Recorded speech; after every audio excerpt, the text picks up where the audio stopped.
What's up, everyone? Welcome back to Crime Rush. I'm Inga, and today we're back with another wild true crime story. Now, all of the cases that we discuss are shocking, right? But what's perhaps even more shocking is when two or more people get together and commit these heinous crimes together. I always think to myself, could there not be one person in the group that goes, maybe this is wrong, maybe we shouldn't be doing this? But no. And I guess the truly horrific part of today's story is that it was all done in the name of fun. And I guess you don't get any more evil than that, do you?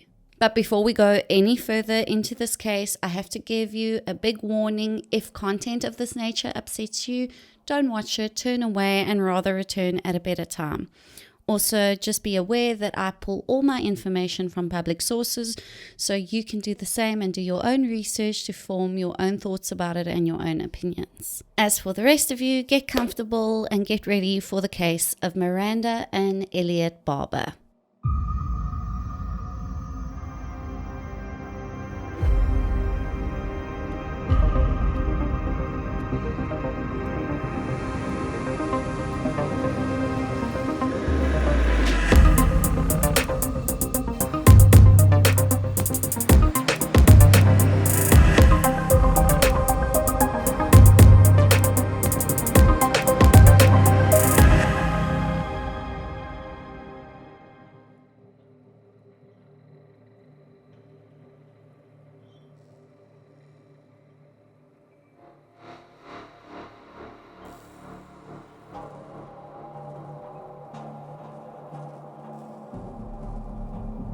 Miranda Dean was born on December 14, 1994 to parents Elizabeth Fletcher and Sonny Dean in North Pole, Alaska. She had a sister, Ashley, who was 2 years older than her, and for the most part, the first few years of Miranda's life was great. She was a happy child. When she was 4 years old, her uncle and aunt, Rick and Melissa Fernandez, moved to their neighborhood and actually only stayed a few houses away from them.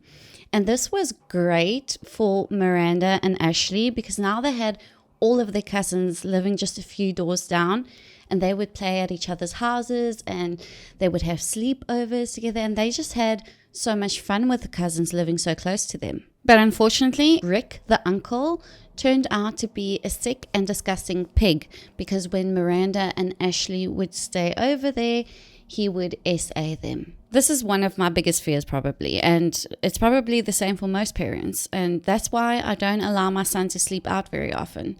There have only been a few times that I have allowed it. But let me know if you allow your kids to sleep over at other kids' houses and just what you do and how you prepare them to keep them safe. But anyways, to get back to the story, this was now going on and Miranda's parents just had no idea about this whatsoever. And this carried on for years. And the Uncle Rick threatened Miranda and Ashley and told them to never tell anyone else. But one day, Miranda was complaining to her mom that she was experiencing some pain and discomfort in her private area.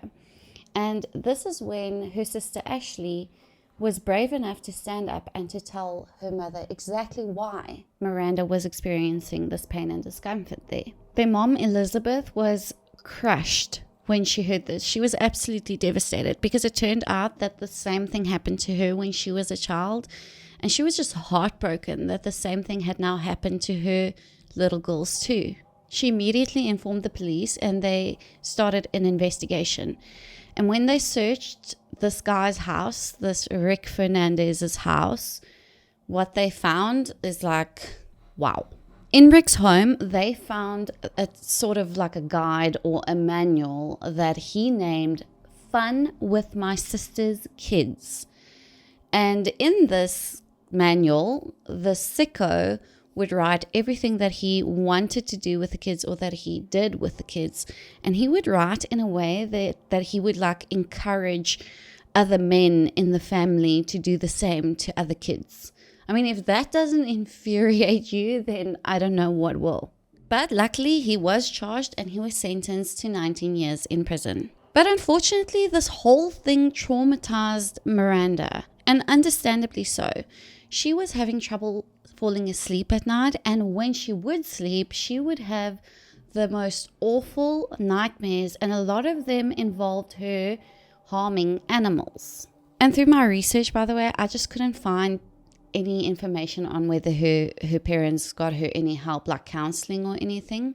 But just so you know, this next part, bit of a trigger warning, it does involve the harming of an animal, but it's going to be quick, so maybe just skip like 30 seconds ahead. One night, Miranda claims that she fell asleep and she had one of those awful nightmares. And in that nightmare, she dreamt that she took her pet bird and ended his life. And when she woke up from the dream, she had this pet bird in her hand and it was lifeless. Now, I have to also just add, everything that Miranda says should be taken with a grain of salt. By the age of 12, Miranda was acting out and she was rebelling. She claimed that by the age of 12, she was hanging out with a satanic gang, she was taking illegal substances with them, and that she had a swastika engraved in her neck. She also started running away from home and she didn't return for days at a time. Now, if my child had to come home with a thing like that on his neck, you best believe I'm going to be doing something. I'm not sure in this moment exactly what I would do, but believe me, there will be a punishment and it will be harsh because that is not okay. And to run away from home and stay out for days, I would be freaking out. But it doesn't feel to me in the research that I did that her parents really did anything about this. And Miranda even told her mother that in this satanic gang that there was a guy by the name of Forrest and that he was the leader and he owned her and pimped her out. So he forced her to do sex work. Now, with that information, how can you not do something as a parent is my question. Of course you're going to do something, but it doesn't sound like her parents did anything at this point. But now I also have to add that Miranda was already at this point in her life known as a person who would tell many lies and constantly. So I guess it's possible that the family probably thought, oh, she's just making up a bunch of lies. Let's just leave her. It's not the truth, so don't worry.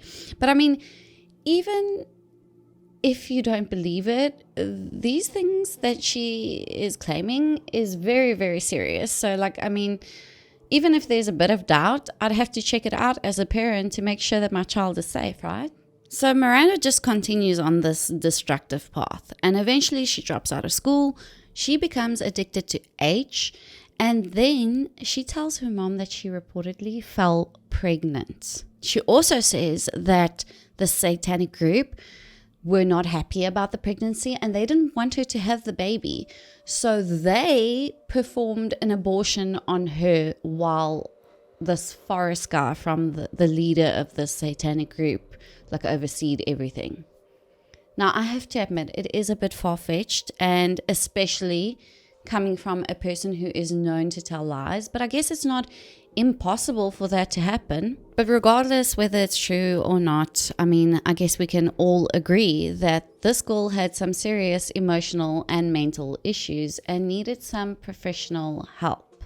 She was extremely depressed too. So at one point she started to, I can't say it because I'll get flagged, and she tried to self-delete a couple of times. And finally, this gets the attention of her parents. And they decided to send her to a psychiatric hospital in Anchorage, Alaska. There, Miranda was diagnosed with depression, ADHD, bipolar disorder, and schizophrenia, and she was prescribed medications to help her get better. But she didn't get better, and in my opinion, she only got worse. And I'm not sure why she didn't get better. Perhaps she wasn't prescribed the right medicines, or she was misdiagnosed, or my best guess is that she maybe didn't take her medication or the right dosage. At the age of 16, Miranda was still extremely promiscuous and she was also doing sex work. So she eventually falls pregnant. But when she is questioned about the baby's father, she tells everyone that he passed away.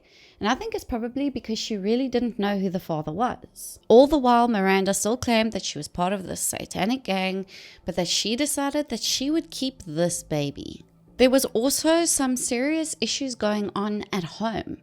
her mom and dad had decided to get a divorce in this time too. And that's when her dad decided to move all the way to Texas.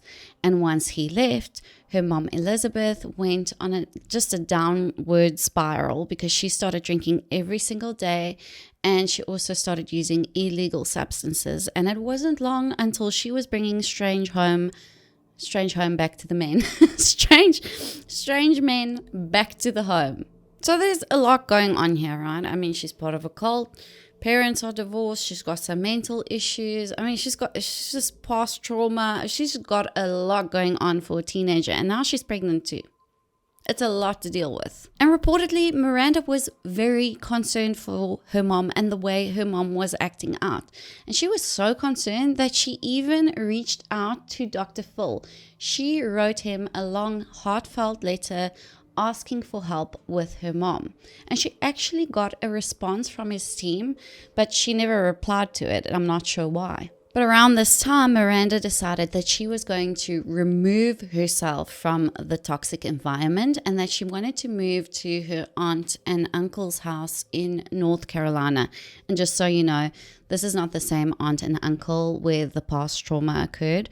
This is a different aunt and uncle. And you must be wondering, what now about this satanic cult that she was a part of? And Miranda said that the penalty for her leaving was that she had to be gang SA'd by the entire group.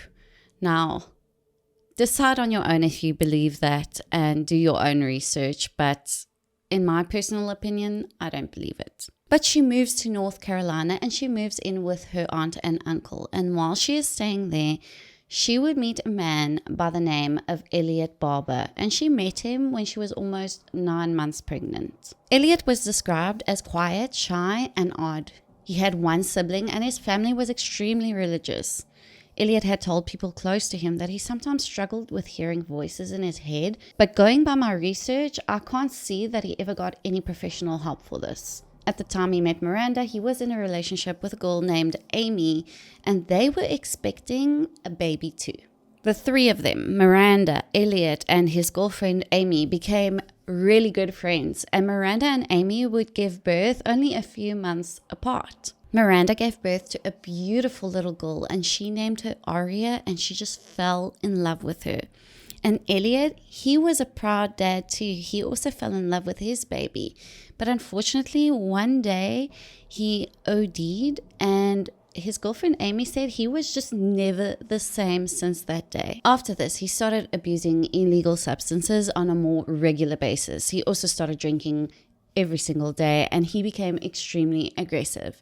And the way he justified his actions was by saying that when he did all this stuff, the illegal substances and the drinking, it sort of made all the voices in his head go silent. The trio were still really good friends at this point, but Elytte and Miranda became exceptionally close.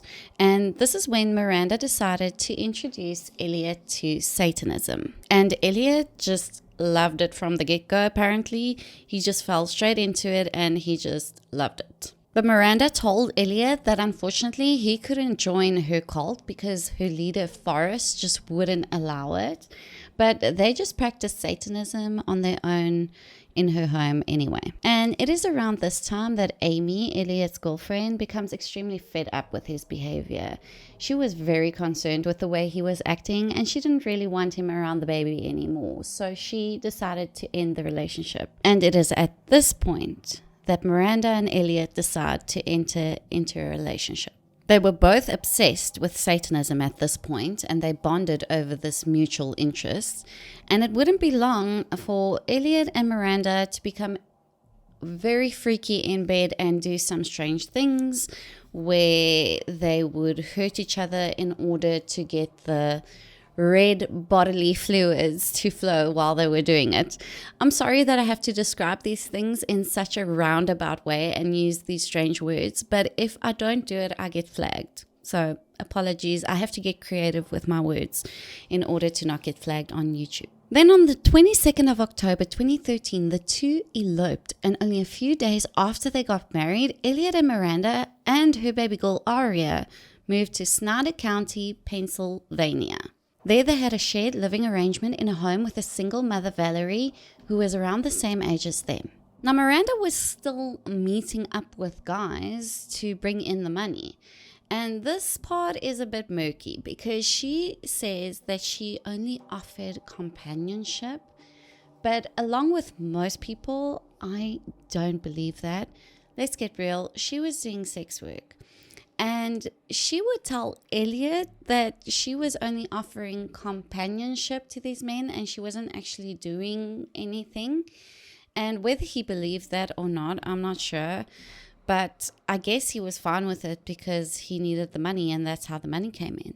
Miranda would connect with clients on Craigslist, and just before Elytte's 22nd birthday, Miranda connected with a new potential client on Craigslist named Troy LaFerrara. Troy was a 42-year-old man who had a very close relationship with his sister Holly and his mother. He loved the outdoors and he had good relationships with his colleagues, and everybody spoke quite well of him, and he was working as a civil engineer. That being said, Troy also liked to step out on his wife. He frequented strip clubs, often answered ads on Craigslist, and paid for sex. And now I don't know why, but this is what he did on a semi-regular basis. At the time that Miranda connected with Troy, she was desperate for some money because Elytte's 22nd birthday was coming up, like I said, and she really wanted to spoil him. And get this, she wanted to spoil her husband on his birthday by taking him to a strip club. Now, I don't know about you, but I don't want my husband going to a strip club. I mean, I guess there are people out there that do that, but I just don't understand it. I don't get that, but whatever floats your boat. She and Troy exchanged messages back and forth, and they agreed to meet up on the 11th of November in 2013. Troy had agreed in the messages to pay Miranda $100 for sex. But what Troy actually didn't know was that Miranda and her husband had plans of their own, and they had actually been discussing taking someone's life together for quite some time. And when Miranda made the connection with Troy, they decided that he would be the one. Miranda and Troy met in a parking lot at a mall. Troy pulled up next to her. She was waiting for him in her red Honda CR-V. Troy was under the impression that they would be leaving together in his car, but Miranda was very determined that they go in her car. And the reason for that was because Elytte was in the back hiding underneath blankets. The couple had worked out some sort of like signal where Miranda would say, "Have you looked at the stars tonight?" And then when Elytte heard that, he would know that this is his signal to attack. So now they are in the car, and Troy is directing Miranda to one of the properties he owns where he plans on having his rendezvous with her. And on the way, they are also just chatting about some random things. And finally, she gets the opportunity to work in her code sentence that would be the signal for Elytte. And she says to Troy, "Did you look at the stars tonight?" But Elytte doesn't move. He does nothing. And then they keep chatting and they keep driving. And finally, Miranda gets another opportunity to say to Troy, "Did you look at the stars tonight?" I think at this point, Troy was probably thinking, geez, this girl really loves her stars. But still, there is just no reaction from Elytte. And at this point, I can only think that Miranda is getting really pissed off with Elytte, because how many more opportunities can she find to work in that sentence? I mean, you can only ask someone, "Did you look at the stars tonight?" so many times without them starting to think, okay, this person is weird. But this is when they reach their destination. And once she shuts off the car, she turns around and she just touches Elytte on the knee. And this is when Elytte jumps up and puts a TV cable around Troy's neck from behind. But Troy was a big guy, and he managed to get free from Elytte's grip with the TV cable, and even managed to reach back, and he hit Elytte a few times before opening the door and trying to run away. But as soon as he opened the door, Miranda realized that she would have to step in and do something, and this is when she grabs a knife and she starts to strike Troy with it. Troy was extremely weak after Miranda did this to him, but he was still breathing. And at this point, the car was just full of the evidence of what they had done to this poor man. And all Miranda wanted to do was to get Troy out of the car. So she drove down a few blocks and she just dumped him in an alley. She also steals his wallet before dumping him, which had $150 in it. And then her and Elytte are struggling to get out of this neighborhood because they had never been there before. So she turns on her GPS. What a dumbass. Like, why would you do that? She drove to the nearest Walmart where they purchased cleaning supplies and new seat covers. And they were just cleaning up right there as best as they could. But this next part is just like crazy stuff. She takes Elytte to the strip club for his birthday after that. How do you even do such a thing after what you just did to this guy? I mean, that is sociopathic. I can't think of a different word. I mean, there has to be something wrong with you if you can just go and have a good old time at a place like that after you just did what they did. And later on, they would actually say that the strip club was actually boring after what they did to Troy. I mean, this couple is just 7 types of messed up. I mean, really not a normal couple. Troy reportedly told his wife that he would be out for the night with friends to have a few drinks, but she had no idea of her husband's double life. But when it came to 3 a.m. and Troy was still not home, she became extremely concerned because Troy had never not come home. And that's when she decided to get in her car and to just drive up and down the streets to look for him. By 6 a.m., she started phoning all of his friends to find out if he maybe slept over at one of their houses, but nobody knew where Troy was.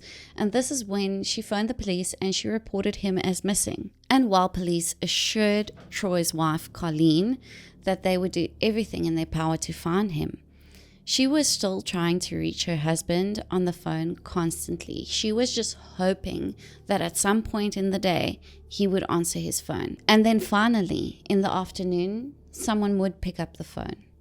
But unfortunately, it wasn't Troy. It was the police. Reportedly, a lady by the name of Brittany saw the body when she looked out of her kitchen window. She could see it all the way from there, and she immediately alerted the police. And when the police got there, they didn't know who Troy was because he had no identification on him. Because remember, Miranda and Elytte stole his wallet. And another thing that the police didn't know was that the killers, Miranda and Elytte, were watching them investigate the scene from afar. But the one thing that Miranda and Elytte didn't take from Troy was his cell phone, of course. And as his wife was trying to phone him the whole time, it was ringing when police got there. And so they answered the phone, and that's when they spoke to Colleen and broke this horrible news to her about her husband. Troy had over 20 stab wounds, and the TV cable was found underneath his head. Police then immediately checked his phone for clues, and they found that the number that he last phoned was registered to a person named Elytte Barbour. Miranda had also used the number for transferring her car's registration when they moved and other things, so police also had her name and address. So they immediately asked Miranda to come in for questioning, and she actually brings her roommate Valerie in with her. And when police asked her about the night, she just told them she didn't know anything about that. All she knows is that she was in a different town that night with her husband celebrating his 22nd birthday. And her roommate, not knowing any better, she thought they were really in a different town because she said she was babysitting Aria, her little girl. So police had no choice but to let her go. But then police found Troy's car in the parking lot and they checked the surveillance, and there they saw Troy getting into Miranda's car. Upon further investigation, they also managed to find the surveillance footage of the culprits buying the cleaning supplies. So police asked Miranda to come in for questioning again, and this time they also asked for Elytte to come in for questioning. And Miranda goes in first, and she admits to connecting with Troy on Craigslist, but she just said that they never ended up meeting. The reason you're here is there's a guy was murdered, and his name's Troy LaFerrara. You answered his ad on Craigslist, right? Yes. What did his ad say? It implied that you would be paid to go out with this person. That's what the ad implied. Did it say sexual? Was it sexually explicit? Or was it going to dinner? I mean, that would be spelled out in a Craigslist ad. I mean, it was, yes, it was, but Okay. I didn't go into it intending to do that. So you were going to meet up with this guy, make a couple of bucks. Yes. Okay. Were you on the phone with him at all, or talking to him, messaging him? We were messaging back and forth, yes. Okay. We were just supposed to meet up at Denny's, but it never happened. Meeting never happened. Yes. Being that your phone number is his last call, that puts you pretty close. And I mean, So we need to be able to prove that you did it or that you didn't do it. So I'm going to ask you right now a very basic, very simple question Okay. that you need to answer either yes or no to. Okay.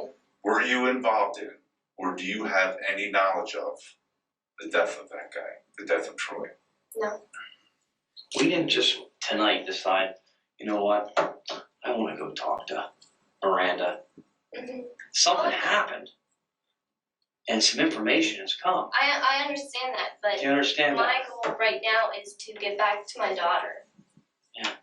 Our goal is to find the person who killed him, Yeah. okay? And you're the last person on his phone. So you can see at this point in the questioning, Miranda seems calm and she seems fine. But just hold on, because when police ask her for her cell phone, she starts to lose it a bit. Actually, Miranda, we got to take your phone, put it in evidence, and then get a search warrant to go through. That's not fair to me at all. That's what we have to I do. have the right to walk out of here with all of my belongings, which Not I'm with going to do. Not with your phone. We're going to take your I'm phone. very offended right now. I'm sorry. I You have understand? I have time. I need numbers. I need my phone numbers. You understand we have a job to do. I did not kill that man. I've never met that man in my life before. I hope not. I'm a single. I just got married. You guys are coming in my life, questioning me. I'm very offended. Do you understand why we're questioning Do you understand why I feel the way that I feel? No. Do you understand why No. we're questioning you? I don't. So I never met up with so him. your phone number being the last. Yes, but I never met up with this man. Understandable, but do you think that maybe is something we need to check into? I want to go home to my baby who is screaming her head off for me. We're taking your phone before you Don't go. touch Okay. me. I demand go away right now. All right. This is Don't not- touch me. Stop. No. Stop. No. This is I not- want. have to get physical. Stop. Eventually, the police manage to get the phone from her, and then they go on to interview Elytte. And Elytte just said he didn't know anything about what they were talking about. He knew that his wife had connected with someone on Craigslist to meet up, but in his mind, he was saying that she was meeting up with him not for sex, but for companionship. Yeah, right. Right. Elytte. Is it Elytte or It's Elytte. Elytte? Yes. Okay, Barbour, correct? All right. Well, the reason we're here. Okay. All right. Your wife, her number is the last phone number on our victim's cell phone before he dies. Okay. All right. All right. And we're trying to figure out why. All right. You're hoping I can help. Yep. Okay. What do you know? All right. I guess full honesty here. I've never heard of him, and I don't know anything about that. But the only thing I know is that what my wife does is meet with someone who's willing to just pay you some money to have a nice conversation and sit down. Doesn't provide sex, anything other than companionship, because that's what they want. And if she was the last person he called, then that means that he was a potential client. What is it she does? I don't know if you've ever seen the type of movies to where someone goes to a whore. No, I'm saying she's a whore. But that's a comparison. A guy goes to a whore and he's totally about to have sex with her. Then he breaks down, and then the whole scene is him crying. Oh, I hate my life. I love my wife so much, but she's just being a bitch. And then she's just filing her nails, listening to him, and then she gets paid for the companionship, for listening, for being an open ear. And that's basically what it's about. All right. I'm gonna let you know a little something. Okay. She was meeting up with our victim When? This period? the night of your birthday. Really? Well, that's fucked up. Okay. Well, it looks like I'm gonna have a long discussion when I get home. Should I suspect your wife? No. After they interviewed him, they allowed Miranda and Elytte to leave because they had no concrete evidence against them. But later that same day, Miranda then confided in a friend named Shay about what she had done to Troy. Shay then convinces Miranda that the right thing to do would be to go to the police and to admit to everything that she did. And Miranda actually does this, but I think she did this because she knew that they would catch her and she wanted to get in front of this thing. So she goes to the police and she actually admits to meeting up with Troy and that she stabbed him, but she said she did it in self-defense. According to Miranda, Troy just all of a sudden attacked her and he was touching her like, in that way without her permission, and that's why she did what she did. She claimed at that point that she blacked out, and when she came to and she saw what she did, she was so scared and she was shocked. She just couldn't believe it.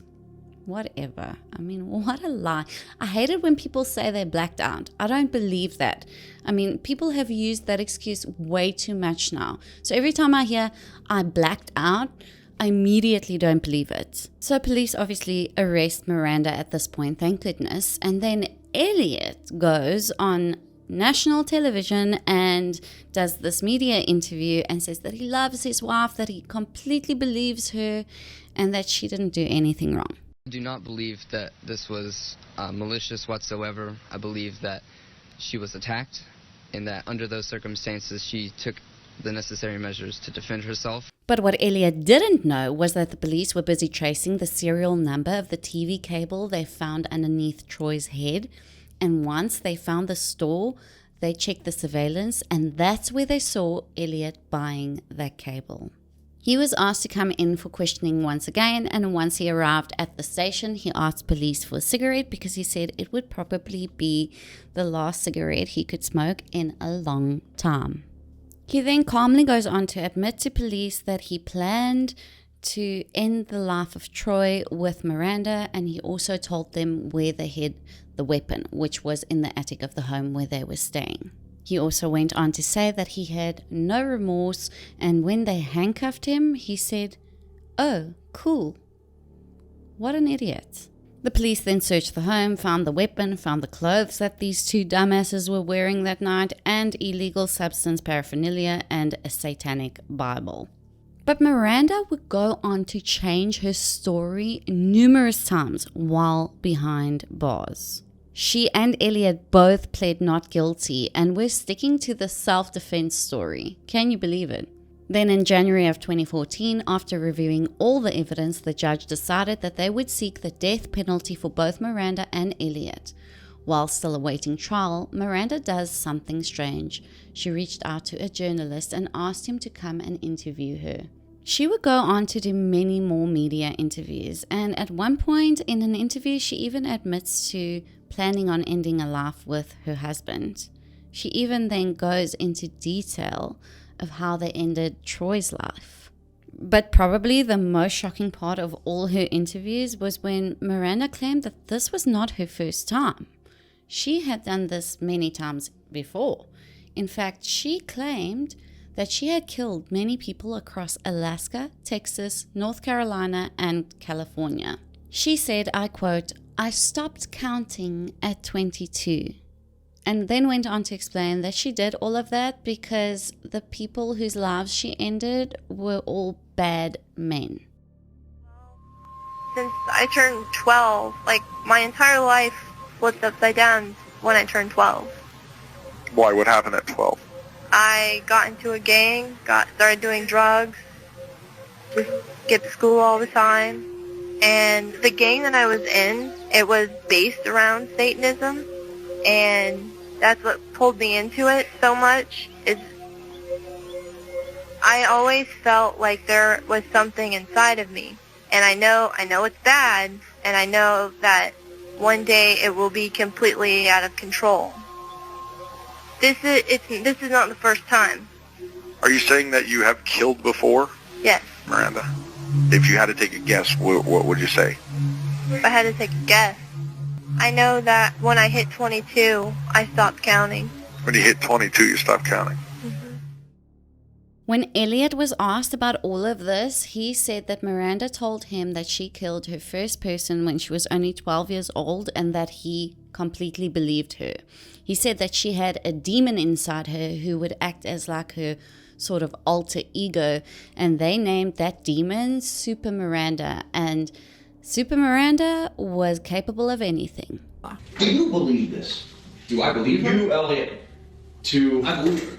us in the room. Yes. You believe. 100%. I fully believe she killed these people. No part of me doubts that. I always told everybody I thought Miranda was possessed. And I don't know if y'all are religious, but I am. And that shit exists. And she is possessed. But Miranda's dad came forward and informed everyone that Miranda had been telling lies for years, that she lives in a fantasy world and makes things up all the time. He said she was manipulative, selfish, and just craved attention. Her mom and sister Ashley also went on to Dr. Phil, where her sister blamed Miranda's mom for everything, saying her parenting affected Miranda negatively. She also said Miranda is not a serial killer and that she was influenced by Elytte. You have to understand where Miranda's coming from. You have to understand what happened to her when she was younger. You have to understand the entire backstory to understand why she did what she did, why she reacted the way that she reacted. I really, truly believe in my heart that they talked about it and she never thought that he would actually go through with it. And I really do believe, she used to walk Dexter, NCIS, CIA, and I really do believe, that she planned it and talked about it, but I don't think she ever thought that they would ever truly care about it, carry it out, until Elytte came to her and said, I want to do this, and if you love me, you'll do it with me. The cult that Miranda had been talking about for years actually, surprisingly, also stepped forward, and they said that they had no connection to Miranda whatsoever. They didn't even have a connection to her in the past. And they also said that this forest person that she was referring to the whole time didn't exist. Elytte and Miranda would later plead guilty and accept a plea deal for second-degree unaliving to avoid the death penalty. Before the trial, Miranda tried to self-delete but was unsuccessful. During the sentencing, Elytte seemed to have some remorse as he apologized for his actions, but then went on later behind bars to get a teardrop tattoo on his face to represent the life he had taken. So really, that doesn't sound remorseful to me at all. Miranda had nothing to say at the sentencing and never showed any remorse. They were both sentenced to life behind bars without parole. In 2016, Miranda filed for divorce from behind bars and it was granted by the courts. In 2018, she did another interview where she admitted to making up the story of ending the lives of so many people. She said she did it because she was angry and was being treated badly. Also in this interview, she claimed that she ended Troy's life because she wanted to be taken to prison because she wanted someone else to raise her daughter because whoever would raise her would be a better mother than she was. I'm sorry, Miranda, I don't believe that either. So what to believe and what not to believe? I think we can all agree that the whole cult thing was a lie that she just made up since she was a teenager and she just carried on with that lie. I don't think she fell pregnant the first time, obviously because the cult didn't exist, so they couldn't perform the abortion with Forrest looking on. And we do know, however, that the past trauma with that sick uncle of hers happened. So perhaps her lying started after that, and perhaps that's why she is the way she is. I'm not sure. But thinking about all the other things she said about all the murders, she herself said that that was a lie. It wasn't true, that Troy was the only person that she actually ended the life of. And I just think this is a very messed up person and she should have gotten help, professional help, early on in her life. Perhaps things would have looked different. I'm not sure. I can't say that for a fact. But I think it would have been much better than how it turned out. But I think that's about it for this case, guys. Thank you so much for tuning in. Please remember to leave me some case suggestions in the comment section. And remember to stay safe and I will see you in the next one.